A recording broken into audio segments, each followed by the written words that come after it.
Hey, are you a business owner, entrepreneur, or professional? If so, we want you to apply to be a featured guest on our show. My name is Adam Torres, and I host the Mission Matters series of podcasts. I've recorded over 3,000 episodes, and we are just getting started. How do you know if you'd be a good guest to be on the show? Well, only one way to find out, and that's to apply, but I'm going to let you in on a little secret. We want guests that have a story to tell, guests with a brand, a product, or a service that can benefit my audience of listeners. If this sounds like you, go to missionmatters.com and click on Be Our Guest to apply. I'd love to talk to you and get to know more about your story. Again, head on over to missionmatters.com and click on Be Our Guest to apply. All right, now let's get into the show. Hey, I'd like to welcome you to another episode of Mission Matters. My name is Adam Torres, and if you'd like to apply to be a guest on the show, just head on over to missionmatters.com and click on Be Our Guest to apply. All right, so today I have a very special guest on the line. His name is Ron Coury, and for those that have you been listening to the show for a while, you may remember the previous episode that I recorded with Ron. And today we're going to be talking about his book, Tenacity: A Vegas Businessman Survives Brooklyn, the Marines, Corruption, and Cancer to Achieve the American Dream. So, Ron, welcome back to the show. Hi, Adam. Thank you for having me back. Oh, man, Ron, so as soon as I saw this book on the calendar, I'm like, oh, man, I get to talk to Ron again. I'm excited to get into his book and introduce him to some of my audience and the new audience that maybe haven't heard of the book yet, and so this will be fun. So first off, just to get the audience warmed up, tell me a little bit more about your background and kind of how you got on this journey to creating this book. Sure. Well, I was born in Brooklyn, New York. And at the age of 19, I enlisted in the Marine Corps. After a couple of years of active duty service, I had a last duty station in California, which introduced me to a small and relatively new town, Las Vegas. And back in 1973, when I got out of the Marine Corps, I moved here and became a casino dealer.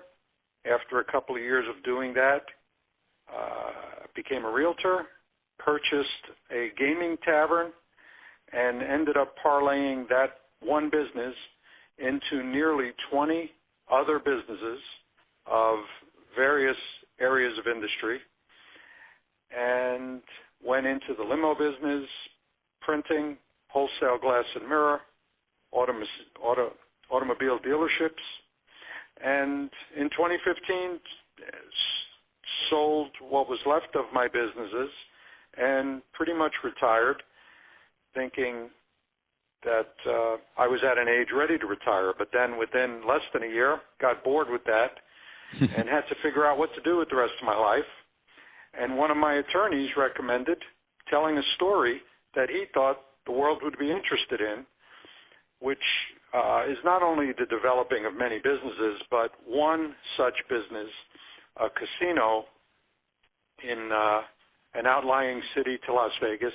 I encountered a corrupt city councilman and a corrupt police detective who were going into competing businesses I didn't know at the time and would stop at nothing to eliminate me as a competitor in their town. So they participated in a scheme to hit me with trumped-up criminal charges, keeping me so busy fighting off prosecutors, I couldn't focus on growing my casino license prior to a new state law being enacted that would limit future growth. And the book revolves around that encounter while telling the rest of the story that was my life, how I overcame those challenges and how perseverance, determination, and ultimately a level of tenacity will help people succeed in a world full of unexpected challenges. What a great story, and when I remember hearing this, and it's one of the reasons why the book stuck with me is it reads almost like a movie, right? Like this is a plot to a movie. Oh, I actually have been contacted by 3 different movie makers two in Hollywood, one in New York City, about taking my story after they've read it to the screen or made for TV or Netflix type movie. And we've continued a dialogue, but then, of course, the pandemic hit and New York City shut down for a year, and it sort of threw off all the exciting things that were coming. And we're just starting to get going again now that the world is turning back on. What are some of the things that you hope the readers get out of this book? Like as they go through it, as they go through your story, of course, entertainment's one of them, which, by the way, you're just an entertaining guy. You've lived a heck of a life. You've been in some very interesting places, just even geographically, during different points of the country's history, I'll say. So I think there's just a lot there. But what are some of the things that you hope readers get from this?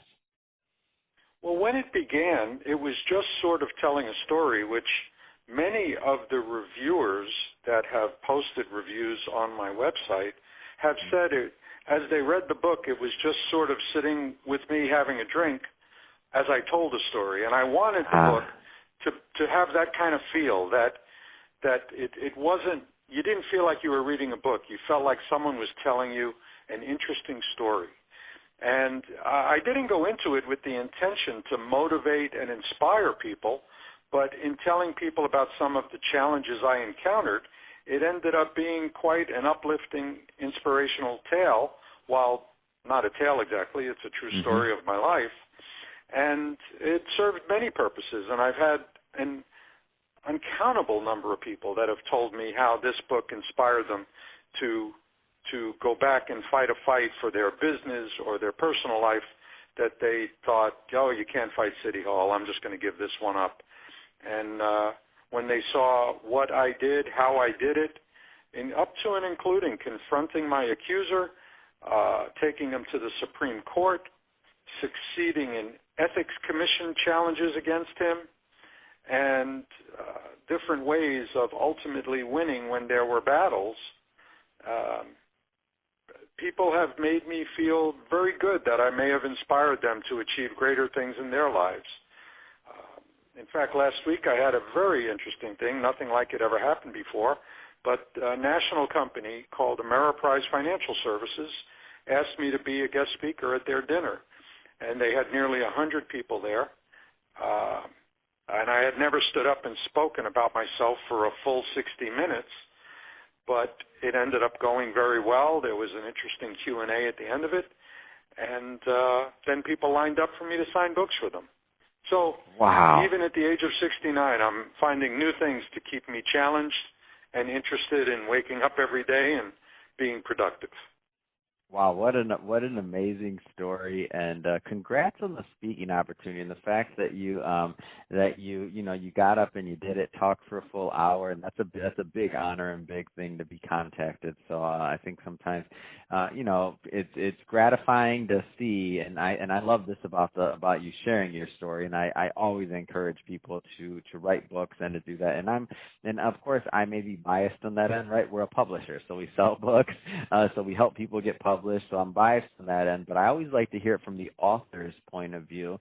Like, what would be your advice for somebody out there that's also, they have a story, they have something that they want to tell, and maybe they're not, of course, like you have that off benefit, right, that you didn't maybe see, is that by sharing your story, you were able to help and inspire others, which initially that wasn't maybe the complete reason you did it, but it's what's happened, and I see that happen time and time again. So that happens all the time with people that I see when they're published.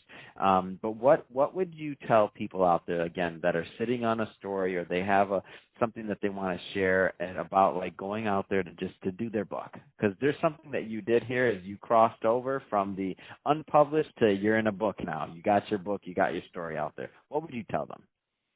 Well, I'd say as they go through life, now this sort of advice, there's one level of advice for younger folks and then another one for people later on in years. But what I did as my life started taking many turns from being a casino dealer and then growing from one tavern to almost 20 businesses, I started maintaining a legal pad with an outline of things, thinking in years to come I may not remember certain interesting, exciting challenging things that occurred as they occurred. So people ought to think that the things that happen in their lives might be interesting, and they might not remember them all accurately. So maintaining an outline, because when I decided to write a book, I went back into a file cabinet where this legal pad had been used by me for 40 years. Really? Wow. About things in my life that helped me write a book. So as I began writing, and this is another bit of advice, I peck at a keyboard with two fingers. I'm not a very fast typist.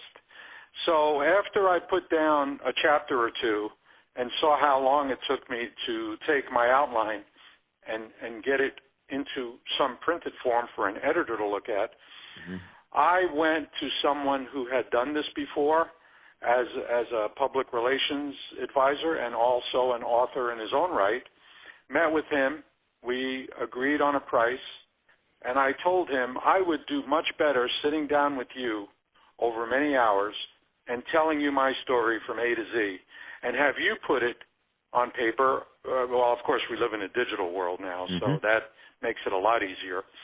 And I sat with two gentlemen, Brian Ruff and Bob Burris, for 4-hour segments over the course of 9 different meetings, and in the totality of 36 hours of meetings over several months, told my story from being a teenager in Brooklyn, shining shoes for 10 cents a shine in the 1960s at a subway stop, trying to make money for myself, to where I am today. And they fed me 3 or 4 chapters at a time for me to review and edit. And that worked out better for me. And then once we got to what we felt was a final product, there are people that are purely editors that I hired to fine-tune it into the book that it ultimately became. And that would be the advice I would give someone, is hire good people, surround yourself by good people, and if you decide to tell your story in a book, do it right. Don't do it poorly and later regret it that you could have done a better job, because I have no regrets. I am very happy with the final product. Oh, that's awesome, and I get it. And the thing is to me is that if you don't take that step, if you don't, and whatever stage of life you're at, and when you feel that you have something to offer and that you want to tell your story, if you don't take that step to write in a book, then it's gone, right? Like it's just like if it's not in something, if there's not a book, if there's not a movie, if there's not something about it, then that story is gone at some point. And I think about like my grandfather, and when I think about like a lot of people in my family, like man, he had an interesting story, but as time goes on, some of those things get forgotten. Like I don't remember all those stories from when I was a kid or things like that. And now, unfortunately it's too late, but like those stories can't necessarily be written firsthand anymore. But that's what I tell people all the time, like get your story down. Like it doesn't have to be this project where you want to be this book person or this author, or you want to sell 1 million copies, or you're going like all these other things. It doesn't even have to be a business around it. It could be something that you're just even leaving behind as your legacy, right, to future generations, whether it's in your family or otherwise. No, that's exactly my motivation, because the people that I hired asked me what my goal was to ensure that I didn't have unrealistic goals. And I said, I'm not intending to make money with this. I know how hard it is to make money with books, unless it becomes a movie, of course. But I want my kids to be able to know what it was like to enjoy the life I could provide them, how I got there, maybe motivate them to do better, and in so doing, educate other people with what I did when there were seemingly insurmountable obstacles in my path.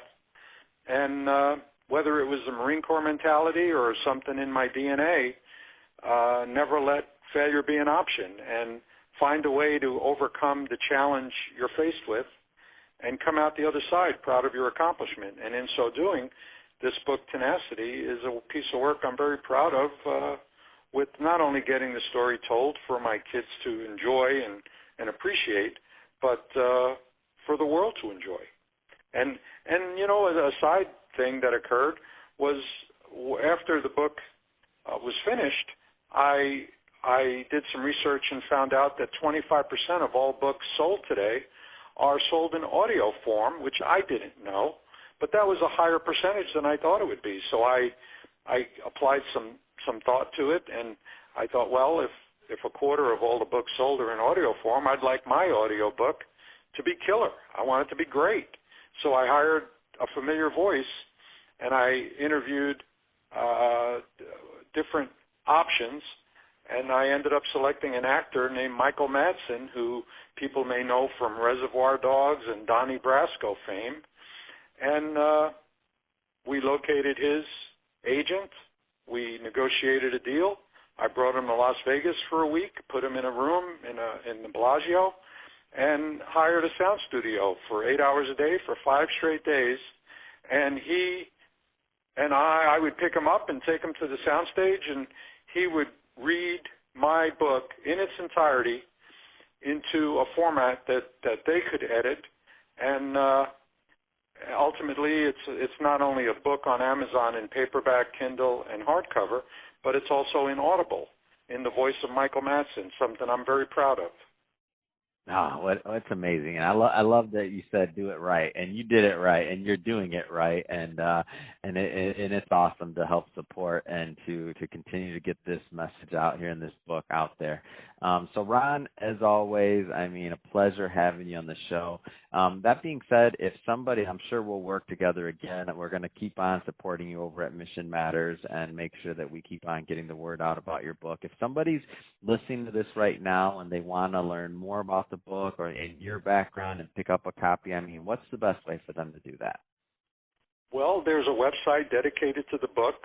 It would be important for them to know how to spell my name. It is Ron Coury, Coury, author.com. And the website for the book has a photo gallery that they might find interesting, summary of many aspects of the book, and then an option on linking directly to Amazon through my website to purchase the book or the audio file to their phone or computer. Wonderful. Well, Ron, as always, a pleasure having you on the show. And to the audience, as always, thank you for tuning in. Hope you got a lot of value out of this. Definitely pick up a copy of Ron's book and that audio version as well. I'll have a link in the show notes so that you can just head right on over to Ron's website, so we make it nice and easy for you. And don't forget, if you're listening to us for the first time, hit that subscribe button. We definitely have many more mission-based business owners, entrepreneurs, and executives coming on the line for you, and we don't want you to miss a thing. And Ron, as always, great connecting with you. It's been my pleasure. Thank you for having me, Adam, and it was wonderful speaking with you again.